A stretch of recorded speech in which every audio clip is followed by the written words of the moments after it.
make sure I give you a thumbs up, like, share, and subscribe. We're gonna go ahead and get into this chilling scares video. I got a lot of videos coming out these couple of days, so make sure y'all hit the notification bell. Let's go ahead and get into it, man. Killer.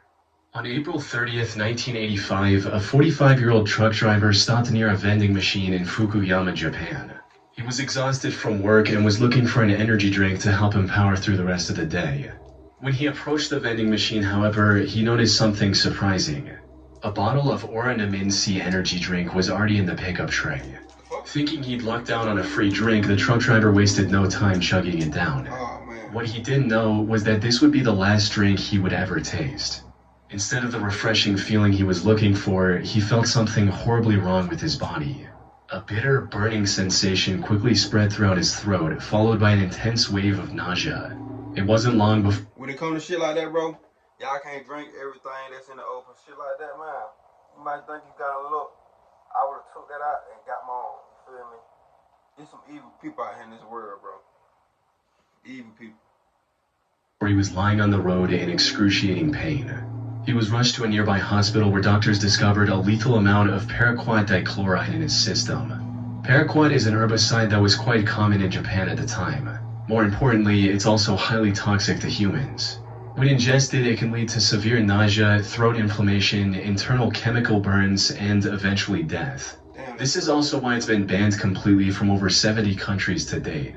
Unfortunately, despite knowing the reason for his illness, there was nothing the doctors could do to save his life. There's no antidote for the deadly chemical today, let alone back then. So, after hanging on to his life for a month, the truck driver passed away on the 30th of May, 1985. At first, investigators assumed that given the nature of his work, he might have accidentally encountered the toxic substance while on duty. However, after reviewing his haul records, they found no trace of this herbicide or anything remotely linked to it. This left them with only one conclusion. The chemical was mixed into the drink he consumed just moments before collapsing in agony. But with no leads or concrete evidence, they couldn't determine whether it was a murder or self-inflicted act, resulting in the case getting shelved for the time being. Now, while this might sound absurd today, you have to understand that paraquat was readily available in the country at the time. You didn't need any prescription or identification to purchase the chemical, leading to over 1,400 people using it as the poison of their choice in 1984 alone. In other words, the possibility of it being self-inflicted was just as high.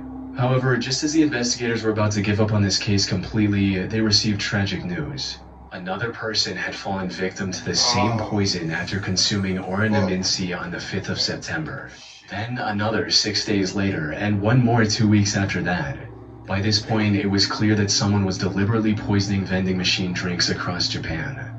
This was the work of a deranged serial killer. Unfortunately, this supposed killer was also extremely thorough. He didn't leave any fingerprint or DNA evidence on the drinks he You gotta think about it, bro. Who, like, in Georgia, I'm in Georgia. Ain't no way nobody leaving no extra drink in the vending machine. Black person ain't leaving that. Even a white person, nobody really not leaving that. We ain't spending no extra money unless you, I don't know, bro. Y'all let me know how y'all feel about that. You know what I'm saying? People is evil though. I ain't gonna lie. And only targeted vending machines with no CCTV cameras nearby. As for why his victims willingly drank the unknowingly poisoned drinks he left behind, that had to do with the buy one get one free promotion Oranaminsi was running around the time to entice younger consumers. However, since some people only wanted the one drink, they often left the second free drink near the vending machine as a gift for the next person. This was common enough that people didn't find the laced drinks suspicious and drank them without a second thought. Sadly, this method was terribly effective. By the end of the year, this mysterious vending machine killer had claimed the lives of 12 victims and had severely injured 35 more. But as I mentioned earlier, this killer was a master of hiding his tracks. He operated all across western and central Japan, as well as Tokyo, making it near impossible for investigators to pinpoint his location. The lack of evidence also made it difficult to figure out his motive. Some speculated that he was doing all this to extort money from Otsuka Pharmaceutical, the company that made Oranaminsi. This is because in 1984, a group called the Mystery Men with 21 Faces threatened to poison food products unless the companies paid them money. So some believed that the vending machine killer was a copycat and wanted something similar. However, this theory didn't last very long because Otsuka Pharmaceutical didn't receive any demands or extortion letters from the perpetrator. Additionally, the killer also began using other drinks, like the drink Real Gold and even Coca-Cola. Hiroki Iwao, a Tokyo professor of criminal sociology, proposed a more disturbing theory regarding the killer's motives. He stated, "It is not uncommon for Japanese who live under tremendous pressure, both on the job and in overcrowded communities, to let out their frustrations by hurting someone else. The person responsible may even wait around to see who buys the poisoned drink. He or she may find this is a kind of exhilarating release from the tensions of life." And these videos are for educational purposes. Japan.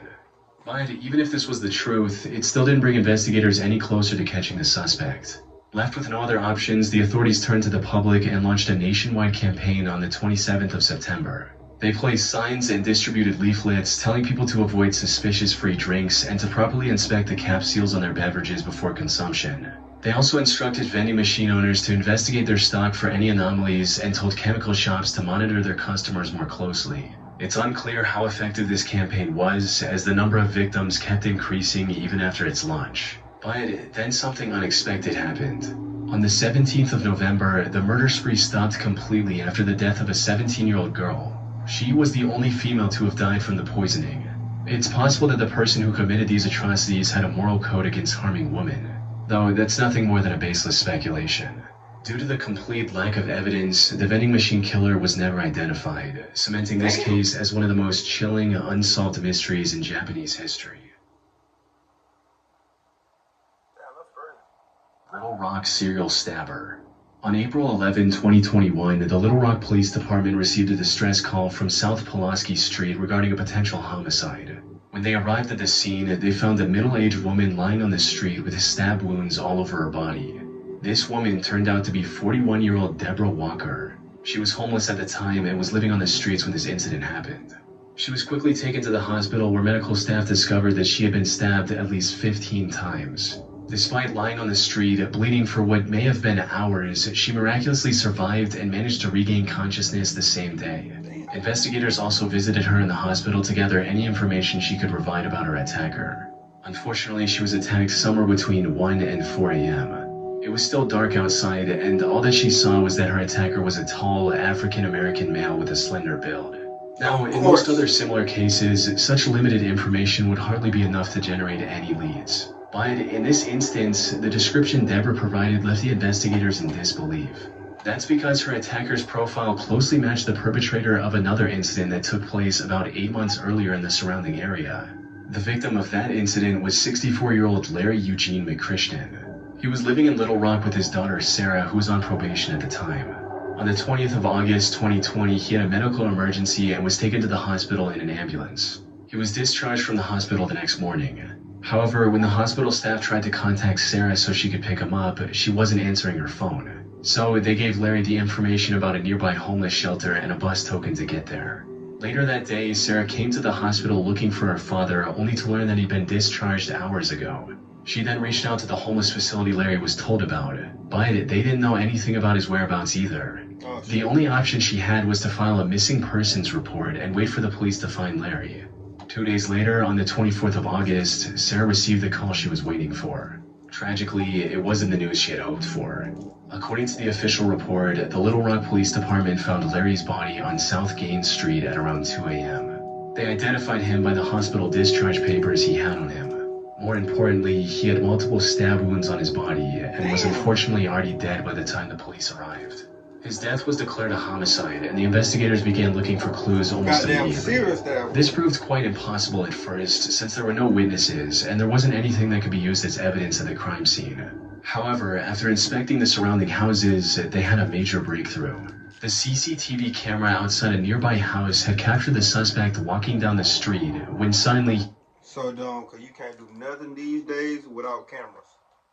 If you do any crime these days, bro, you a dummy. Certified dummy. All these cameras around, bro. There's cameras everywhere. Spots Larry and begins walking towards him. After committing the crime, he tries leaving the area, only to stop, go back, and stab Larry one last time before fleeing. As mentioned earlier, this man matched the profile Deborah gave to the police, leading investigators to believe she was attacked by the same person. While looking into older cases, they also connected the same killer to another murder that happened in the area on September 23, 2020. The victim of this incident was 62-year-old Jeff Welch, another homeless man who was living in an abandoned home. On the morning of that day, Jeff's friend found him on the porch of his house with a stab wound on his neck. By this point, the investigators knew they were dealing with a deranged serial killer. However, just as they uncovered the connection between the three attacks, another tragedy unfolded. On April 12, 2023, a day after the attack on Deborah Walker, another one of his victims was found on the Wright Avenue overpass. The only thing in common with these 4 attacks was that they all involved homeless individuals, and they all happened between 1 and 4 a.m. There seemed to be no clear pattern on how the perpetrator selected his targets. This left the Little Rock community terrified to leave their homes, fearing they might become the next victim of the serial killer on the loose. After realizing the potential danger of the situation, LRPD began spreading awareness about the man who was now being referred to as the Little Rock Slasher. They also turned to the public to ask for any information they could provide on the matter, and even announced a $20,000 reward. We also need your help. If you have seen anything... The case remains a mystery to this day, or at least that's what the official reports say. While researching this case, I came across an Arkansas-based blog called the Snarky Media Report.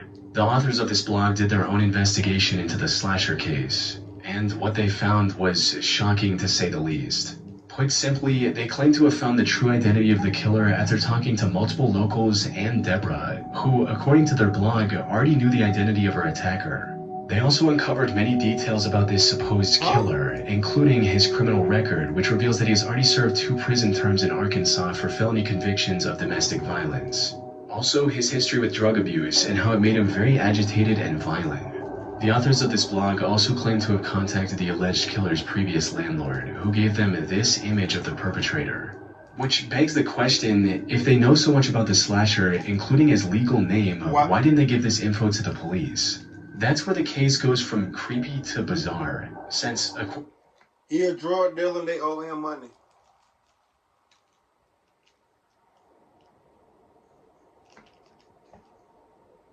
To them, they've already given everything they had to the relevant authorities. Despite this, the Little Rock police didn't make any progression in catching the serial killer. Snarky Media also published a video of the Little Rock mayor and police chief refusing to answer questions about the case. This seems to hint at something incredibly shady going on behind the scenes. That said, there's no way for me to confirm if the authors of the Snarky Media blog are telling the truth. For all we know, their whole investigation is made up, and this is just some random guy who has nothing to do with the 4 attacks, and it's all a ploy to make the Little Rock Police Department look bad. Most of the information they've gathered seems to check out with what's released publicly by the authorities. The only discrepancy in their investigation is the age of the suspect. Officials believe the slasher to be young, possibly in his 20s, but the authors of this blog state that the person they found was 46 years old. Unfortunately, this is where the leads end. Whether Snarky Media is telling the truth or not remains uncertain. What is certain, however, is that the case remains unsolved to this day. The Little Rock Slasher is likely still out there and can continue his murder spree at any moment. That's crazy too. Thanks to Trade Coffee for sponsoring this video. Weather almost like a chilling of the East River. This was the last time anyone would see Patrick alive. Following this night out, Patrick vanished into thin air. Despite extensive efforts, authorities found no leads or clues to his whereabouts. That is until April 7, 1997, when Patrick's lifeless body was found in the East River 50 days after his disappearance. Duty Sergeant of the NYPD's Special Investigation Division, Kevin Gannon, was called to the scene to assist with the body's recovery and examination. Kevin had been a seasoned detective for years, and by this point there was little that could surprise him. However, the circumstances surrounding Patrick's death disturbed him to his core. The more he looked into it, the more strange the situation became. For instance, Kevin noted that Patrick's body wasn't decomposed enough to have been floating in the river for a week, let alone the past 50 days. He also found burn marks on Patrick's body, hinting at the possibility of him being restrained prior to his death.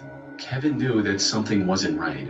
Unfortunately, due to the complete lack of evidence pointing to the contrary, Patrick's death was ruled as an accident. Kevin kept thinking over this feeling for the next year before coming across a case that reinforced his suspicions even further. On February 13, 1998, another body was found in the same stretch of water. This body was later identified as 22-year-old Lawrence R. Andrews, who had gone missing on New. At the point, why they just won't have like task force, like, you know what I'm saying? Like, have like for instance, like the vending machine and shit. Like, they could have had a lot of people, like, you know what I'm saying? Like, secretly people watching, putting cameras everywhere. You know what I'm saying? Tracking who doing this to these people, you feel me? Which is crazy. They got cameras for everything else, though. New Year's Eve after celebrating the event with his friends in Times Square. After getting on the case, it didn't take long for Kevin to notice eerie similarities between the two cases, as both bodies were found within yards of each other. Both of them were also young Caucasian males and were on track to have successful careers. They both disappeared in one of the most crowded cities in the world without any trace as well. Most importantly, Kevin also found similar oddities in both cases, where the bodies were a lot less decomposed than they should have been, and there were burn marks indicating possible restraints before their death. Lawrence's case prompted Kevin to look for other similar cases across the U.S. He enlisted the help of fellow detective Anthony Duarte and a criminal justice professor, Dr. Lee Gilbertson. Together, they began investigating these cases, and soon a chilling pattern began to emerge. In total, they found 45 different instances of young men dying under shockingly similar circumstances as Patrick and Lawrence. Most of them went out for a night of drinking, became more intoxicated than usual, disappeared shortly after, and were later found dead in some body of water. Almost all of them were also Caucasian and on track to have a high-paying career like engineering after college. Most disturbingly, however, they also found graffiti of smiley faces near the bodies of at least a dozen different victims. This led to the three investigators creating the smiley face murder theory. You know what? According to this theory, these 45 and possibly many other deaths from in these incidents. Yeah, we did this one. That's cheating. Was supposed to man the counter. That said, we did this one on the channel. Look it up. I did like this like 2 weeks ago. He said the smiley face killer. So that's why I just skipped. You know what I'm saying? Let's go, you know what I'm saying? If their hunch is correct, working at an Indianapolis Payless shoe source store near I-70 in 1992. The 8th of April was supposed to be her day off. However, just as she was getting ready to relax at home, the employee who was supposed to man the counter called in sick.